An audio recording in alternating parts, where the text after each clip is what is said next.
Bueno, Johnny, gracias. Buenos días a todos. Para mí, evidentemente, es un honor estar en Medellín, en mi ciudad, y aparte rodeado de colegas y amigos. Y esto ya vale la pena haber venido por eso. Agradezco evidentemente a Janssen por la invitación, a todo el equipo médico, a Catalina, a Marcela, y sobre todo porque una de las cosas que yo pedí, no exigí, sino que dije, mira, es una molécula que en este caso los dermatólogos nos están enseñando cómo funciona, cómo integrarla, cómo implementarla en el día a día y permitirme, invito a una amiga y experta, Ángela, y inmediatamente han dicho que sí, con lo que en este caso aprenderemos más de lo que yo les pueda explicar, sino de la parte final que la haremos en conversatorios, en diapositivas con Ángela para las dudas como reumatólogos podamos tener en un campo donde los dermatólogos nos llevan ventaja. Todo esto para introducir un poco cuál es la nueva evidencia en el manejo de nuestros pacientes con artritis psoriática y en particular, evidentemente, con esta molécula que es una molécula que tenemos ya disponible en reumatología. Nosotros a ver si esto pasa, estos son mis conflictos de interés, evidentemente esto es una charla sponsorizada por Janssen, pero nosotros como reumatólogos debemos de aprender de esta enfermedad sistémica que tiene varias facetas, que es una enfermedad inflamatoria, que evidentemente puede tener afectación cutánea como signo cardinal, pero que hay pacientes que hacen entesopatía, pacientes que hacen onicopatía, incluso en manifestación axial y evidentemente la artritis periférica en sus diversas formas. Está claro que la artritis psoriática o la enfermedad psoriática, como podríamos decir, es una enfermedad que es muy prevalente, dependiendo de donde se mire, entre el 2 hasta el 5% de la población, que cerca del 30% de la población va a desarrollar artritis psoriática en población con psoriasis, sobre todo en las formas graves de las psoriasis severas, y que por ende va a causar una importante discapacidad. También recordar que es una enfermedad que afecta de forma igual hombres y mujeres y que afecta población activa, población joven entre 30, 40, 50 años en general. En Colombia algunos datos sugieren más o menos una prevalencia entre el 0,5 al 2, 3%, que más o menos va acorde a los datos a nivel mundial. Como les he dicho, pues es una enfermedad que afecta múltiples dominios. Evidentemente los más comunes son la artritis, la enfermedad cutánea, la dactilitis, la entesitis, pero recordar que una proporción menor, pero hay veces importante de pacientes pueden hacer incluso uveitis, afectación inflamatoria intestinal o incluso formas axiales simulando o lo que se conoce como la espondiloartropatía asociada a la psoriasis. Datos propios de España son bastante similares de acá, alrededor del 0,6% de la población. Y una vez más, esto, el 30% de los pacientes que tienen psoriasis de datos de España desarrollan artritis psoriática. Estos datos vienen del registro Corona, que ha hecho un poco de énfasis en cuál es la prevalencia por dominios de acuerdo a cada paciente. Y una vez más podemos ver que en caso de los diferentes dominios, la artritis psoriática es el que predomina, seguido, digamos, de artritis periférica, seguido por entesitis, afectación ungueal y de forma menos frecuente, pues, la afectación a nivel de enfermedad axial o dactilitis. Y otra cosa interesante es que parece que tenga un efecto sumatorio y no todos los pacientes, digamos, se comportan de forma igual. Y estos también son datos del corona. Quizás aquí no se ve muy pequeño, pero sí es interesante que incluso en alguna proporción de pacientes tienen afectados hasta 6, 7 u 8 dominios. No es lo habitual es un paciente con entesitis, artritis, afectación cutánea, pero hay pacientes que tienen todo el espectro y evidentemente son los pacientes que tienen un mayor reto terapéutico. Y recuerden, para acabar esa parte inicial, que como pasa con la artritis reumatoide, en la artritis psoriática claramente se asocia a una mayor comorbilidad. Más allá de la diabetes, el síndrome metabólico o el hígado graso, hay otros factores o dominios importantes o comorbilidades, incluyendo la depresión, la enfermedad cardiovascular, la enfermedad inflamatoria intestinal, entre otros. Un poco ya tomando el desarrollo de las dianas en la artritis psoriática en particular, ya hace más de 50 años se describió evidentemente todo el papel de las células T reguladoras, las células T helper, etcétera, pero el desarrollo de identificación de las diferentes citoquinas sí es un camino más reciente que se ha recorrido más o menos durante los últimos 20 años, desde la identificación de la IL-23, pasando por la IL-12 o la IL-17. Hoy por hoy tenemos una enfermedad que probablemente es la enfermedad en reumatología donde tenemos más dianas en desarrollo y más nuevos fármacos durante los últimos 4 o 5 años. Por eso, como reumatólogos o médicos que tratan pacientes con artritis psoriática, tenéis que estar muy, digamos, actualizados y muy puestos en la patogenia y sobre todo en las diferentes dianas.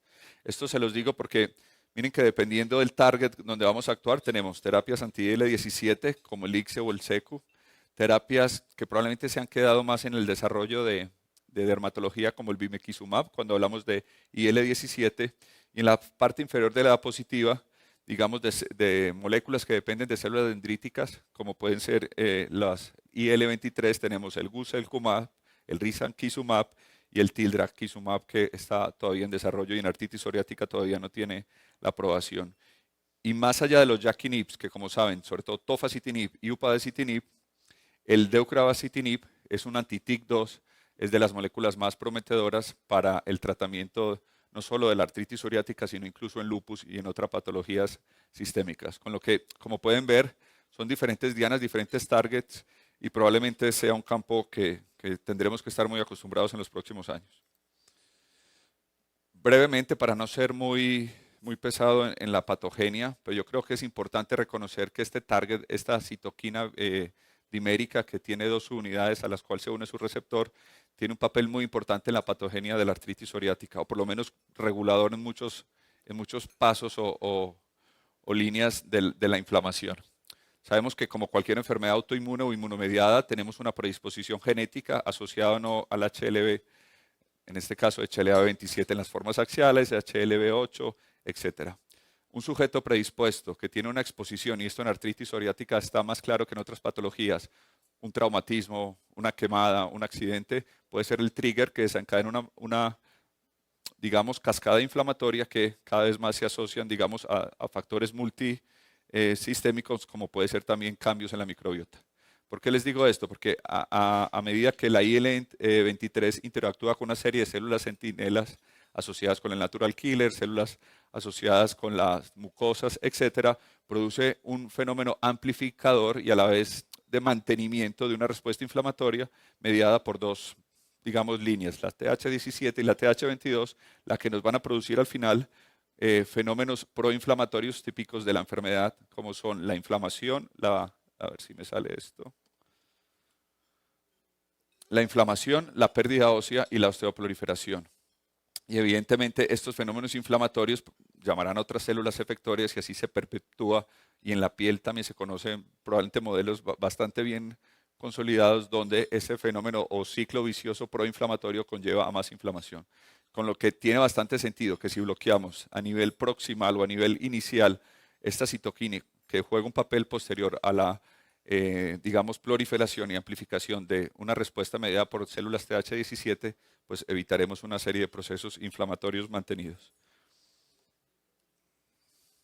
Durante los últimos años se ha enfocado, digamos, el desarrollo de diversas moléculas, fundamentalmente bloqueadores del IL-23, y de ellos el guselkumab ha sido una molécula que no solamente ha mostrado eficacia a nivel de la piel, sino también a nivel articular, y que más recientemente se ha detectado un papel sobre unas células residentes de memoria, que son quizás las que perpetúan la cadena inflamatoria, no solamente a nivel de la piel, sino también a nivel de otros tejidos.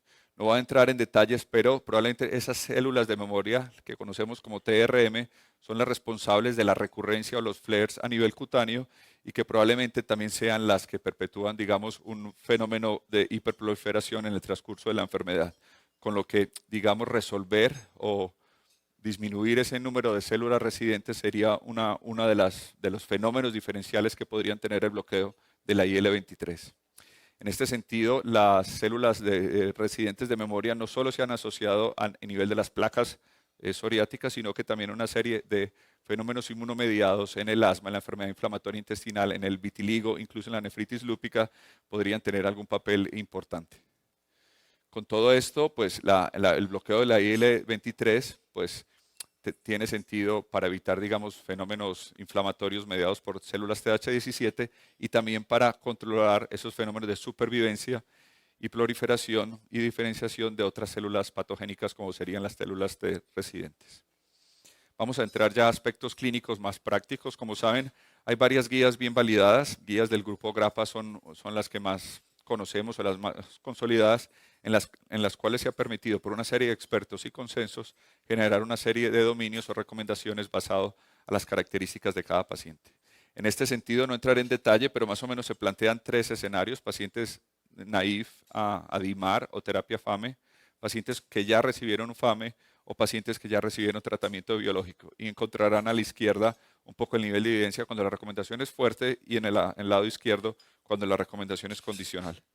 Pasando rápidamente a nivel de los dominios, cuando tenemos un paciente con enfermedad axial, se recomienda entrar antiinflamatorios y si falla, las que tienen aprobación son los anti-TNFs, los IL-17 y la terapia JAK. Y de momento sin evidencia, no quiere decir que esté contraindicado, pero sin evidencia, la terapia IL-23. Con respecto a la entesitis, la verdad es que casi prácticamente todas las dianas están autorizadas, incluyendo el apremilás, este inhibidor de fosfodiesterasa 4. Cuando miramos dactilitis, una vez más, la indicación es bastante global y en este caso hay bastante evidencia que bien sea bloqueo del TNF, IL-17, IL-23, JAK-INHibs y apremilás podrían ser alternativas válidas. Y cuando hablamos puramente de afectación cutánea, ahí sí que tenemos más margen desde las terapias, no voy a entrar en esto evidentemente porque saben más los dermatólogos, desde las terapias tópicas, pasando por la ciclosporina, metrotexato y terapias más dirigidas con todos los biológicos que tenemos allí. Y finalmente en las formas ungueales, pues probablemente el perfil sea muy similar, con predominio de anti-TNFs, IL-23, IL-17 y fosfodiesterasa 4. Y finalmente, ya saben que no es muy frecuente, pero una proporción menor, pero alrededor del 15-20% de los pacientes pueden tener una enfermedad inflamatoria asociada y en ellos sí está claro que si utilizamos un anti-TNF no puede ser el etanercept y que desde el punto de vista de la colitis ulcerativa pasa un poco lo mismo y ya la experiencia que tenemos con los inhibidores de IL-12-23 como el ustekinumab, los cuales están aprobados y son seguros y efectivos en la enfermedad inflamatoria intestinal. Uveitis es el gran campo que está en deuda en la artritis psoriática. Afortunadamente es infrecuente y no tenemos un grado de evidencia fuerte y hay algunas dianas, como otros DIMARS o IL-17, que están intentando encontrar este nicho. Probablemente los anti-TNFs a fecha de hoy, sobre todo los anticuerpos monoclonales, son los únicos que han comprobado eficacia en uveitis. Y este cuadro yo creo que resume muy bien, de acuerdo a estas guías de Euler del 2019, y en particular para lo que nos atiene hoy, es que las terapias que bloquean, a ver si esto se ve. Bueno, aquí abajo las terapias que bloquean la IL-23, fundamentalmente la unidad P19, digamos de acuerdo a sus indicaciones. Evidencia para el Guselcu en artritis, en mejorar la función física, en mejorar la piel, en mejorar las uñas, en mejorar la entesitis y en las formas axiales, sobre todo en la afectación sacroiliaca asociada a la artritis psoriática es donde más hay evidencia. No estamos hablando de la espondiloartropatía como tal, asociado a la artritis psoriática, sino en aquellas formas de artritis psoriática con sacroilitis. A pesar de este gran desarrollo de moléculas que ya les he contado en esta primera parte, yo creo que siguen habiendo tres de varias necesidades no cubiertas. Una, que a nivel cutáneo es importante mantener ese aclaramiento a largo plazo, y yo creo que las nuevas terapias lo están logrando. Reducir el número de brotes tanto a nivel articular como cutáneo y finalmente tener una diana que sea segura y que se mantenga a largo plazo en este largo recorrido como es una enfermedad inflamatoria como la artritis psoriática. En este sentido les voy a comentar los dos de los tres ensayos pivotales más grandes que hay a fecha de hoy con el Guselkumab. Son el Discovery 1 y el Discovery 2. El Cosmos también es un ensayo pivotal con Guselkumab, pero el que se utiliza fundamentalmente desenlaces funcionales de calidad de vida, HAQ, etcétera, y no lo comentaré por temas de tiempo e intentaré resumir brevemente el Discovery 1, que es un ensayo versus placebo con 3 brazos en el cual se incluyen tanto pacientes como que fallaron anti-TNF o pacientes que fallaron a DIMAR, y el Discovery 2 básicamente son pacientes naïf a terapia biológica.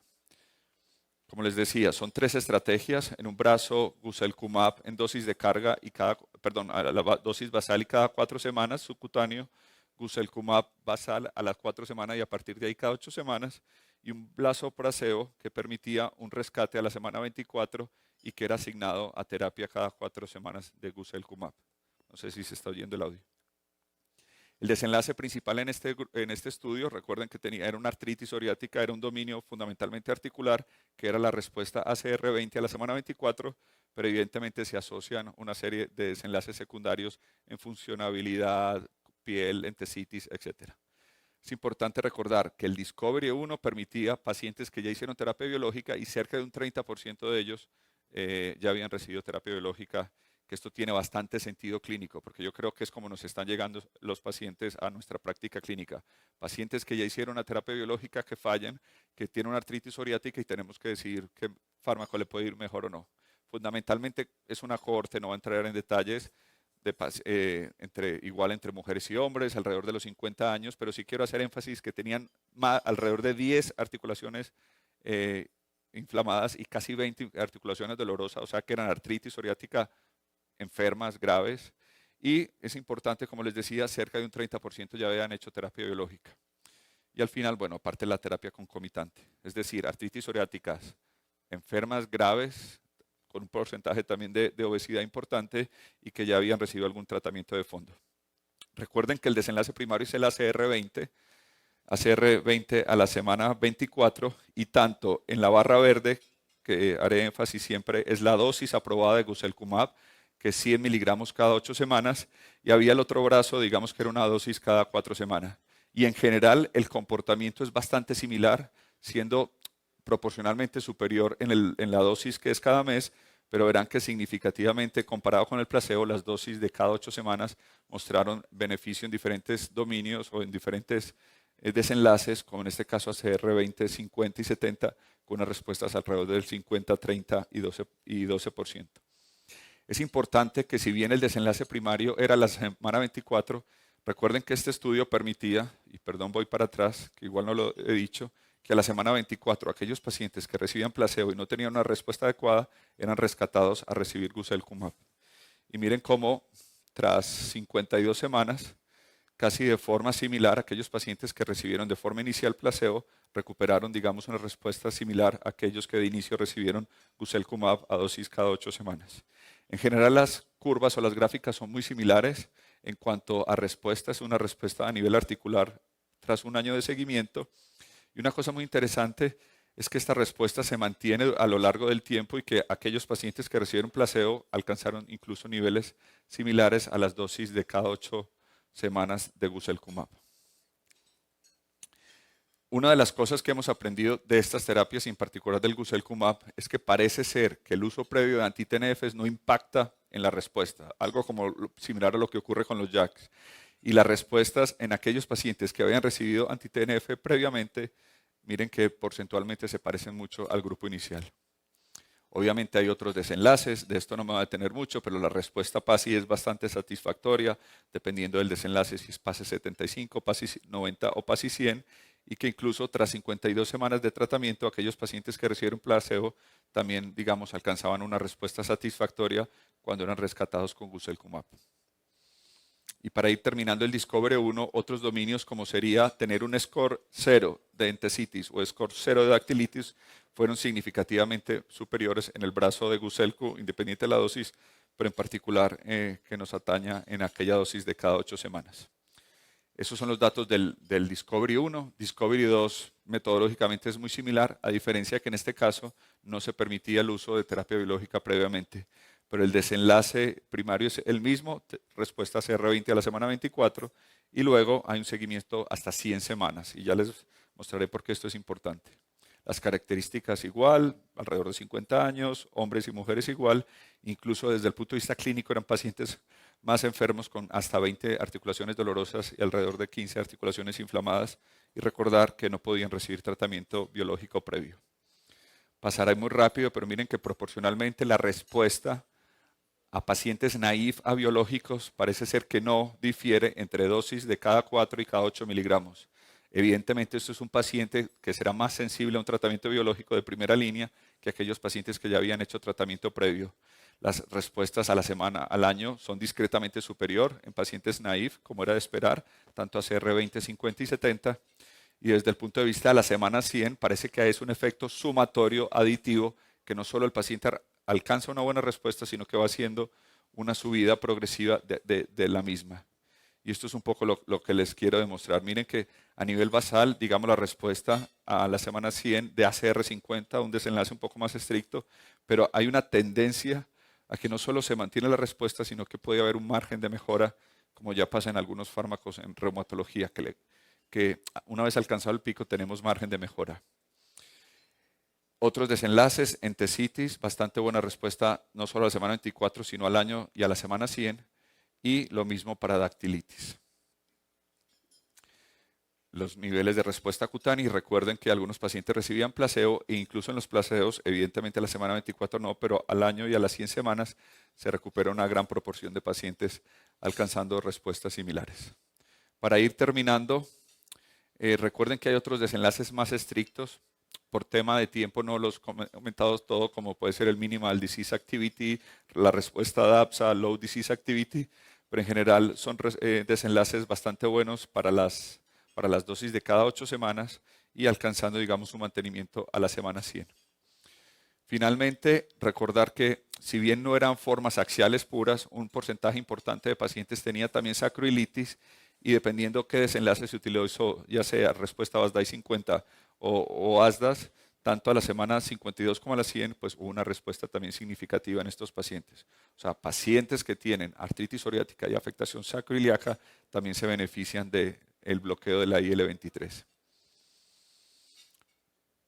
Lo que les comentaba de la respuesta DAPSA, voy pasando para el tema de tiempo, y en general cuando agrupamos los resultados tanto del Discovery 1 y Discovery 2, porque nos permiten que metodológicamente son muy similares, lo que les decía, no solamente se alcanza un pico de respuesta aquí, sino que la respuesta se mantiene y quizás es superior al final del seguimiento. En resumen, esta es la diapositiva que resumen todos los desenlaces que les he dicho, tanto Discovery 1 como Discovery 2, y miren que tanto a nivel de artritis periférica, afectación axial, psoriasis, dactilitis y entesitis, no solamente hay unas respuestas muy satisfactorias a la semana 24, sino que numéricamente son superiores durante el seguimiento, alcanzando, por ejemplo, respuestas tan buenas como ACR20 de 74% tras la semana 100, y en los diferentes dominios a nivel axial, articular, dactilitis, psoriasis, etc. O sea que son dianas que responden rápido, responden desde a la semana 24, pero que van mejorando a través del tiempo. Cuando les digo que responden rápido, esto básicamente se miró con diferentes desenlaces, el número de articulaciones dolorosas, desenlaces funcionales, valoración propia del paciente, dolor, y miren que desde la semana 4 del tratamiento, entre un 48 y un 60% de los pacientes ya habían respondido. Entiendo que hay cierto temor porque cuando tuvimos con el ustekinumab le costaba un poco llegar, si bien la parte cutánea o la parte intestinal arrancaba a responder antes, la parte articular tardaba un poco más, quizás a la semana 8, con el bloqueo en particular de la IL-23 de la subunidad P19, no ocurre esto, sino que hay una respuesta mucho más rápida, y no solo rápida, sino sostenida. Y esto, digamos, es una comparación artificial, pero que como metodológicamente tienen ciertas similitudes y pertenecen, digamos, a la misma casa industrial, nos permitiría ver cómo sería el comportamiento a nivel articular cuando comparamos guselkumab con ustekinumab. Ustekinumab saben que es un fármaco muy seguro, que tiene indicación de enfermedad inflamatoria intestinal, que va muy bien para la piel, pero que le costaba un poco arrancar durante las primeras semanas. Y miren aquí, tras un año de seguimiento, en la línea superior las dos dosis de guselkumab, como evidentemente a nivel articular parece ser que sí tiene un margen de mejoría de lo que ya hacía nuestro viejo amigo el ustekinumab. De seguridad no les voy a decir mucho porque la verdad es un fármaco muy seguro. Así como pasaba con el ustekinumab, el guselkumab es un fármaco muy seguro, tasas similares de infección, infecciones graves que el placebo. No tiene una mayor tasa de eventos trombóticos, ni tampoco hubo fallecimientos o infecciones oportunistas importantes. Miren que son 0 alrededor del seguimiento. No hubo muertes, no hubo eventos trombóticos, con lo que un poco nos refuerza la idea que el bloqueo de la IL-23 es bastante seguro.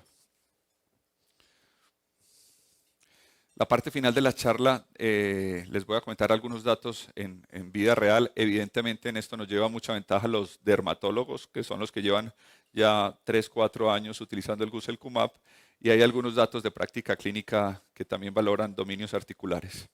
Este es el registro británico de de utilización de terapias biológicas, en el cual hace un análisis de supervivencia de diferentes fármacos utilizados por dermatología, tanto terapias anti-TNF como no anti-TNF, incluyendo IL-17 y IL-23. Como pueden ver en las curvas, en naranja es las tasas de discontinuación o suspensión del medicamento, y en este caso el fármaco, la línea que menos se suspendía por pérdida de eficacia fue el guselkumab, seguido por el ustekinumab en azul, y luego ya un compendio de otras líneas IL-17 anti-TNF en la parte final. Lo interesante es que hacen un análisis de la supervivencia del fármaco en este registro británico, de acuerdo si el paciente era naif a biológico o si ya había recibido varias líneas de tratamiento. Evidentemente, como es de esperar, la supervivencia de un fármaco es mayor en pacientes biológicos naif, pero una vez más, el ustekinumab era el que tenía mejores tasas de supervivencia, y a la derecha pueden ver la supervivencia tras fallo a varias líneas biológicas, y se repite el patrón. Guselkumab entre las diferentes dianas fue el de mejor perfil de supervivencia. Y específicamente a nosotros como reumatólogos nos interesaría esta gráfica, y es en aquellos pacientes que tuvieran artritis psoriática, cuál era el comportamiento de las diferentes dianas. Y una vez más, y perdón, no sé si ahí están viendo, se observa que el bloqueo de la IL-23 era el que permitía unas menores tasas de discontinuación, que de alguna manera es un marcador subrogado de eficacia comparado con otras dianas. O sea que datos de la vida real nos están replicando un poco lo que ya mostraban los estudios pivotales, que es una terapia segura y que es eficaz y mantenida en el tiempo. Este estudio es muy pequeño, pero que muestra también datos de práctica de vida real, en el cual no participamos nosotros directamente en el hospital, pero sí el servicio de dermatología, y es un registro español de pacientes con enfermedad psoriática en los cuales se utilizó guselkumab en la gran mayoría de casos como terapia de rescate. Una corte más pequeña, 90 pacientes. Recuerden, la obesidad es un factor importante, eran artritis psoriáticas que vemos nosotros cada día, con afectación periférica, axial, dactilitis, entesitis.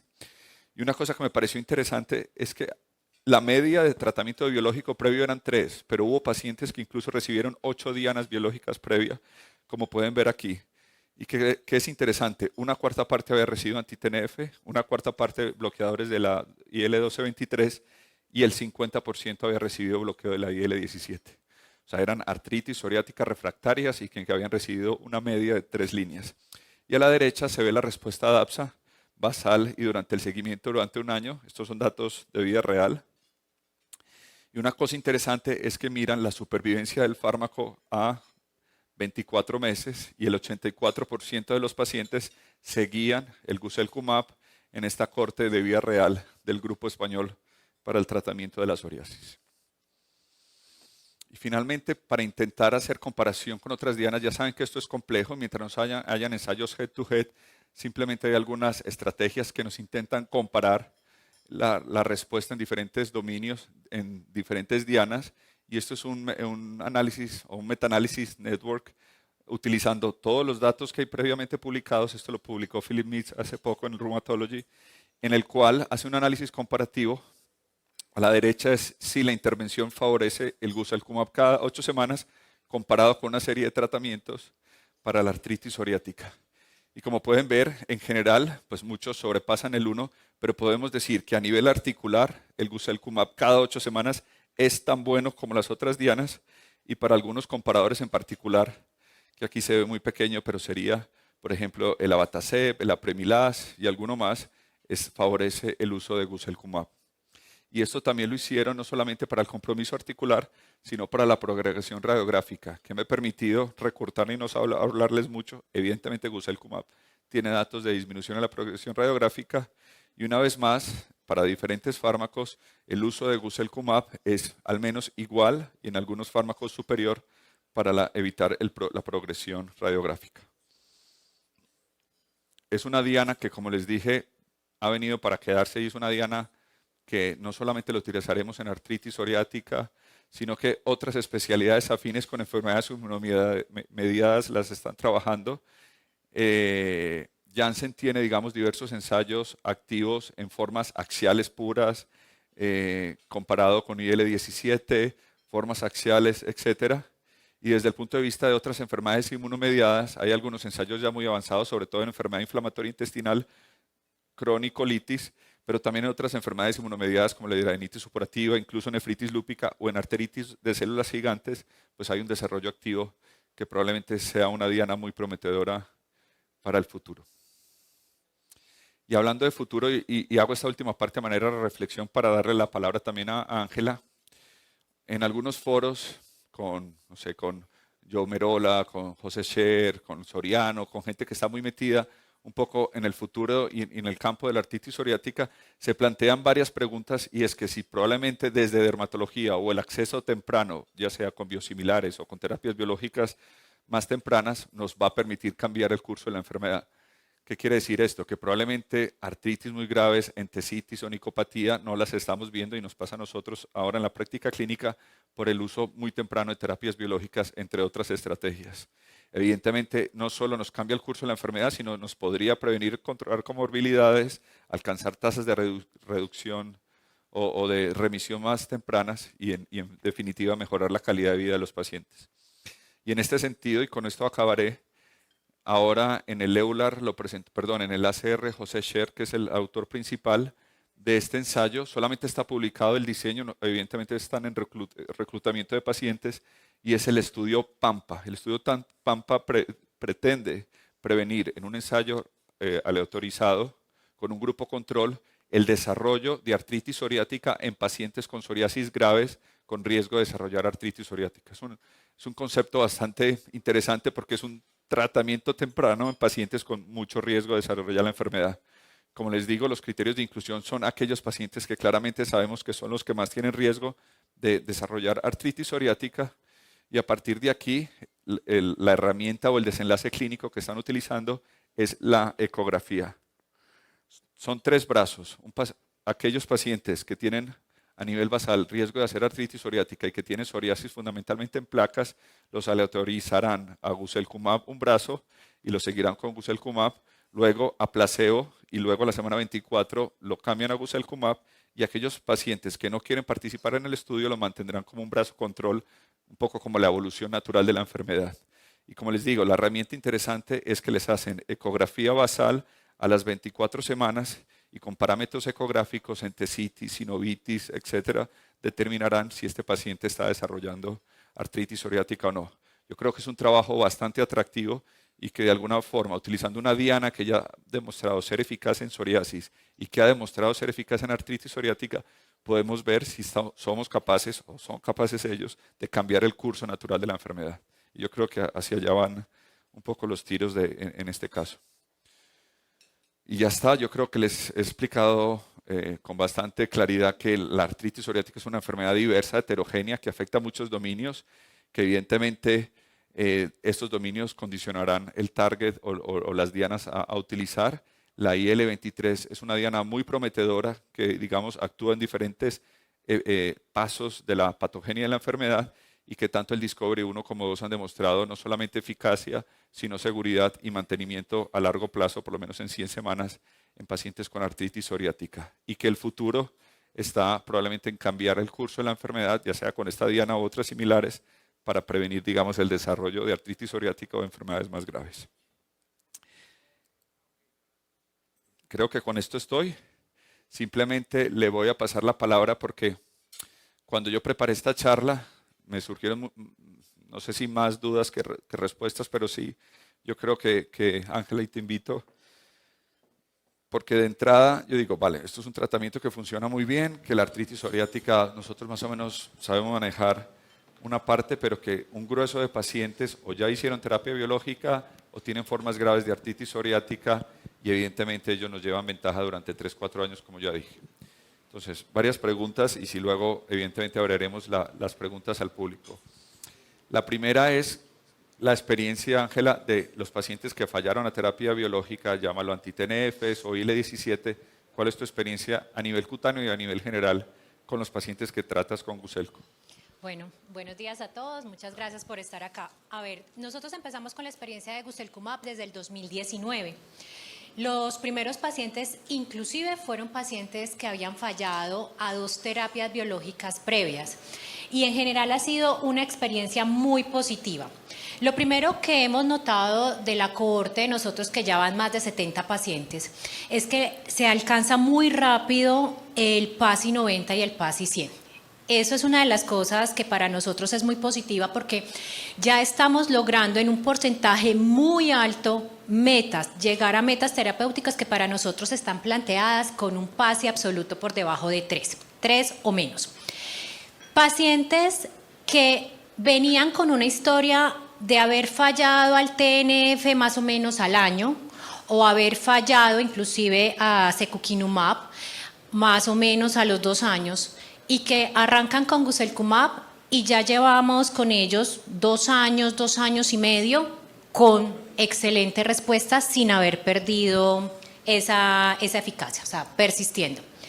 Y con los aspectos de seguridad, que definitivamente es de las cosas que nos han gustado mucho, y es una molécula que definitivamente nos brinda seguridad frente a TB latente, que estamos en este momento y ustedes sí que lo deben estar viviendo también, y es que no tenemos medicamentos para tratar los pacientes de TB latente, están escasos, rifampicina, isoniazida, cada rato es lo que nos pasa en el programa. Entonces estamos con una molécula que no está tocando para nada el TNF, entonces nos está dando todo ese aspecto de seguridad, y ya hemos tenido experiencias en pacientes con cáncer, con púrpura trombocitopénica idiopática, que les hemos podido dar la molécula y sin ningún problema. Entonces yo creo que en ese aspecto vamos súper bien.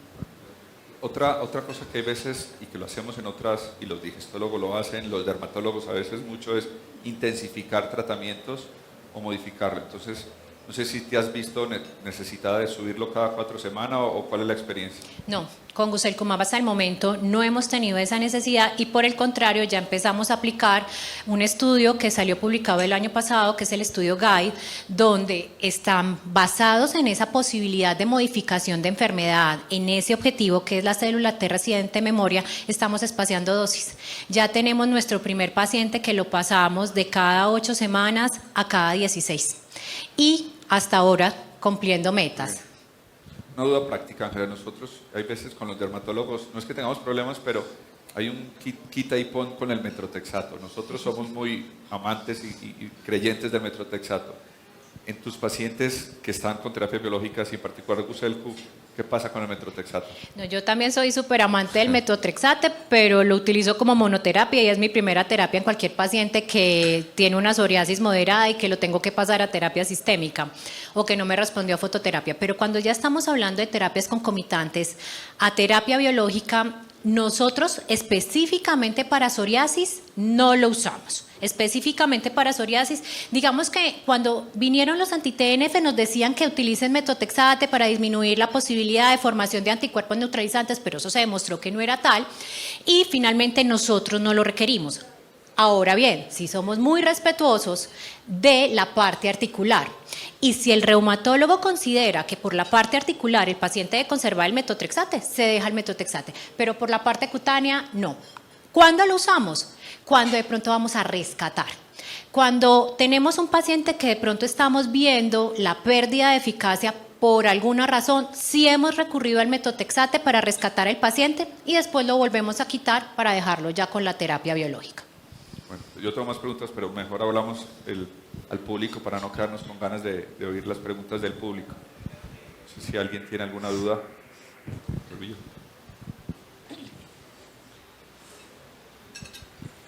Yo tengo una ponencia hoy en la tarde sobre la utilidad de la ecografía, en lo que hablaba el doctor Gómez Puerta, buscando un biomarcador de imagen, porque realmente en este momento no tenemos uno de laboratorio, para ver ese tipo de pacientes que tienen los síntomas, tienen una psoriasis y pueden migrar a una artritis psoriásica, sobre todo para dar tratamiento. ¿Ustedes tienen alguna clínica con los compañeros reumatólogos de acá, de dermatología y reumatología? Pero además te quiero comentar, claro, hay muchos signos ecográficos en los pacientes con psoriasis o con psoriasis y artralgias que pueden migrar, y que eso sería lo importante de buscar un tratamiento ahí para tratar de frenar. Y luego le cuento, doctor Villota, nuestra experiencia en eso. Yo tengo la suerte de trabajar en una clínica desde el 2018, ya vamos a cumplir los 6 años, donde trabajamos de la mano de reumatólogos. Y somos un equipo de trabajo donde se toma decisiones en conjunto e inclusive tenemos nutricionista, tenemos psicólogo, digamos que como dicen por ahí estamos en el Disneylandia del manejo de la enfermedad psoriásica. Y no nos pisamos las mangueras, antes por el contrario, nos la ayudamos a cargar para poder manejar de manera adecuada a esos pacientes. Entonces, cuando vemos un paciente que por interrogatorio tenemos una alta sospecha, siempre pasa por el reumatólogo para que nos diga, esto va más por el lado mecánico, esto va más por el lado inflamatorio, pensamos que esto es más una osteoartrosis, bueno, en fin. Entonces, sí trabajamos de la mano. Con respecto a la parte radiológica, yo creo que a nosotros esa sí es una cosa que nos falta dentro del grupo, pero también soy una convencida de esos marcadores pronósticos de enfermedad, porque acuérdense sobre todo lo que es la uña, es la imagen, es lo visible de un compromiso articular temprano.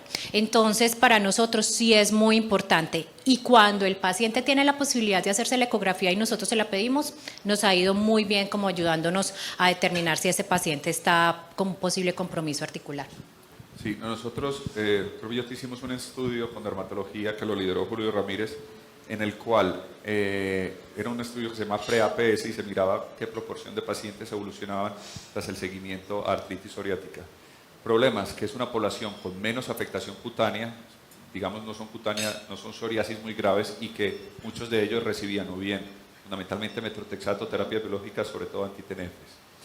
Sí que a nivel ecográfico se encontraban tres patrones, un patrón que usted lo sabe mejor que yo, un patrón de que llaman como paratendinitis, que era un patrón digamos un poco más alejado de la articulación, simulando una tenosinovitis, que era un patrón muy típico de la artritis psoriática, una sinovitis plana en la cual era poco proliferativa, un poco a diferencia de la artritis reumatoide, pero había un porcentaje, ahora no recuerdo cuánto, de pacientes que a nivel ecográfico se comportan como artritis reumatoide y eran unas sinovitis proliferativas como lobuladas con mucho patrón Doppler y que eran esas las que hacían más erosiones. O sea que se encontraba como los tres patrones, una sinovitis más light, llamémoslo así, con un poquito de registro Doppler, hipertrofia sinovial sin mucha proliferación, la AR-like, llamémosla con más proliferación, y una muy con paratendonitis, que era la típica artritis psoriática que nos esperábamos encontrar durante ese seguimiento de esa población. Eran estos tres patrones, si mal no recuerdo.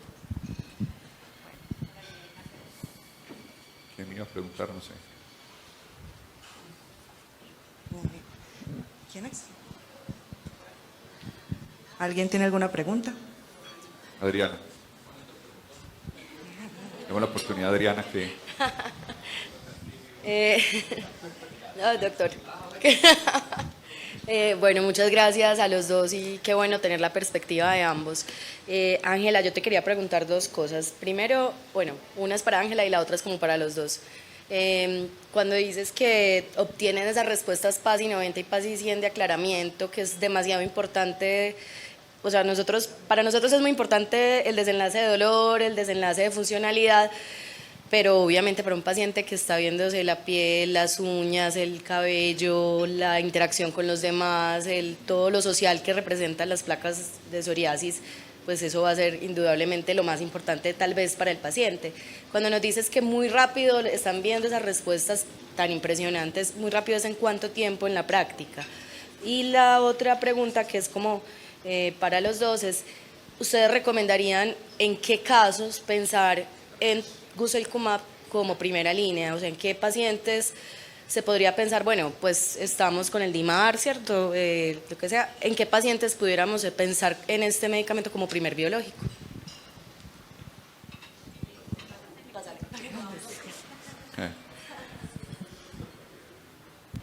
Bueno, cuando uno mira a un paciente con enfermedad psoriásica, uno tiene que ver, y ustedes también lo hacen, cuál es el dominio que más está predominando en el paciente. Y sí, esa velocidad muchas veces, sobre todo cuando el dominio que predomina es el dominio cutáneo, para nosotros es muy importante. Ese como primer hit también va a marcar la posibilidad de tener modificación en algún momento. Eso es lo que también nos están hablando los estudios. Y cuando hablo de rapidez, estamos hablando casi de 4 semanas a 8. La curva en psoriasis es una curva súper bonita porque no es esto que siempre veíamos, por ejemplo, con los anti-TNFs, que más o menos a la semana 16, a la 24 estaban consolidando respuesta, o con el mismo ustekinumab, que semana 24 a 27 consolidaba y hacía ya el aplanamiento, ¿no? Con guselkumab uno le está viendo desde las 4 semanas esa ascendencia y la va consolidando más o menos hasta la 8ª semana. O sea que uno ya a las 12 semanas, el tercer mes que uno está revisando el paciente, uno sabe para dónde va la respuesta de ese paciente. Exactamente. Lo otro pues que definitivamente garantiza adherencia es la posología. Un medicamento que usted se lo esté colocando cada 2 meses es demasiado rico para un paciente y sobre todo los que se tienen que desplazar a los sitios de aplicación, que es la historia de nosotros. Ahora la segunda pregunta. Sí, en parte ese era uno de los, gracias por la pregunta, Adrián, uno de los perfiles o los targets. Aquel paciente con mala adherencia, evidentemente es mejor un tratamiento cada 8 semanas que un tratamiento oral, por ejemplo, cada día, o un tratamiento semanal. Pero más allá de la adherencia, si miramos los ensayos pivotales, yo te respondería en cualquiera, porque funcionan tanto en formas naive como no naive y en todos los dominios. Es evidente que por seguridad en pacientes, o bien porque tenga un PPD positivo o antecedentes de infecciones recurrentes, una diana IL-23 es ideal. Lo otro, afectación cutánea grave o moderada grave por encima de la terapia convencional con anti-TNF, yo creo que le añade un valor adicional. Y luego ya pues, podríamos encontrar perfiles más específicos. Y te respondería, ¿en quién no? En aquellos que tengan uveitis, porque no se sabe si va bien, en aquellos que tengan enfermedad inflamatoria intestinal clara, y a partir de ahí, en cualquier paciente, porque los ensayos fueron bastante incluyentes, incluyó todo tipo de pacientes. Y desde el punto de vista de piel, nosotros también estamos teniendo un poco como lo manejas tú en España, y es que contamos primero con los anti-TNFs cuando estamos hablando de una psoriasis moderada. Nosotros ya estamos haciendo esa diferenciación, lo que todavía no han podido hacer los estudios clínicos que dicen psoriasis moderada grave. Nosotros ya separamos quiénes son leves, quiénes son moderados y quiénes son severos. Y si son moderados, le damos el chance de un anti-TNF por razones de costo. Esa es la principal razón. Sí, es un tema de sostenibilidad. Exacto, sostenibilidad del sistema. Pero cuando estamos en graves, para nosotros los anti-TNFs no, ni siquiera los consideramos. Y ahí es donde una antiinterleuquina 23 tiene un papel fundamental.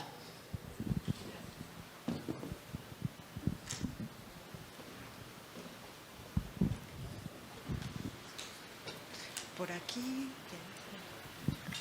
Buenos días, muchas gracias por su presentación.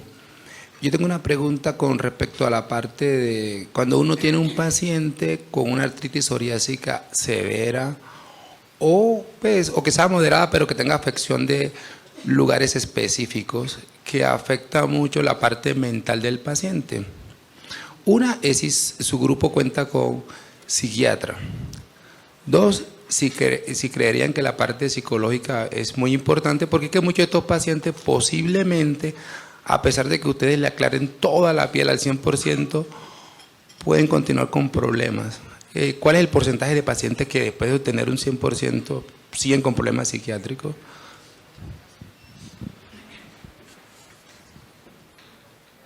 José, te robé el show. No, perfecto. Tú eres la... Nosotros no tenemos psiquiatra, tenemos psicólogo. Y es un psicólogo que está especializado en manejar enfermedades crónicas, que maneja todo lo del programa de asma, todo lo de EPOC. Todos, absolutamente todos pasan por psicología. Ya el que él considera que es un paciente que va a necesitar manejo psiquiátrico, inmediatamente hace la recomendación y hacemos la remisión. Lastimosamente tenemos un problema en el país, en la ciudad y todo, es que no tenemos psiquiatras. Entonces esas son las citas más sufridas que hemos tenido. Inclusive hemos aprendido a manejar algunos medicamentos de la mano del grupo de psiquiatría de la universidad para tratar de ayudarle a esos pacientes. Y sí, tocaste un punto muy importante, y es que muchas veces el paciente, cuando mejora el dominio cutáneo, puede seguir manifestando ansiedad frente a la enfermedad, y eso nos ha pasado algunas veces cuando ya pasa y aparece una placa y él piensa que ya va a volver a tener la severidad. Y también nos ha pasado el paciente saltarín, que no reportaba al principio el dominio articular, no le importaba porque se veía tan mal de la parte cutánea que lo que más él estaba manifestando es quíteme esto de la piel. Pero apenas se ve bien de la piel, el dominio articular es el que empieza a predominar y es el que ya empieza a manifestar y a afectar su calidad de vida. Entonces, esa es como la situación con lo que nos enfrentamos de los pacientes, pero absolutamente todos los pacientes del programa pasan por psicología, es un requerimiento y ya el psicólogo define si es un paciente que requiere tener continuidad en las visitas con él o con psiquiatría. Déjame decir una cosa y luego pasamos la pregunta. Adri, se me ocurrieron otros escenarios que hemos utilizado Guselkumab y es en pacientes que en teoría tendrían que ir bien, por ejemplo, IL-17, que tienen formas de predominio axial, llámalo espondilo o espondiloartropatía asociada a psoriasis, y han fallado IL-17 y nos ha tocado rescatarlo con Guselkumab. Sé que no es el caso naive. Y otro caso particular que no sé si tienen experiencia, ya bien sea por COVID o bien sea por la vacuna de COVID, hemos tenido pacientes que cambian el patrón clínico. Te pongo un ejemplo, pacientes que nunca habían hecho dolor axial, entesopático, artritis periférica, piel, y empiezan a hacer comportamiento axial, o viceversa, pacientes puramente axiales y empiezan con entesopatía. ¿Puede tener un papel? No lo sabemos. Y cambian el patrón y cambian la respuesta. Entonces, iban muy bien con un IL-17 porque había predominio axial y empiezan a hacer mucha entesopatía, onicopatía, más afectación de la piel. O nos hemos encontrado psoriasis paradójica tras vacunas y era un paciente que ya lo teníamos estable con un anti-TNF o con un IL-17. ¿Qué dices? No, es la vacuna, es que está haciendo algo paradójico, es el curso de la enfermedad y nos hemos visto, digamos, abocados a cambiar de diana. No digo necesariamente Guselkumab, puede ser cualquier otra y hemos tenido experiencias relativamente buenas.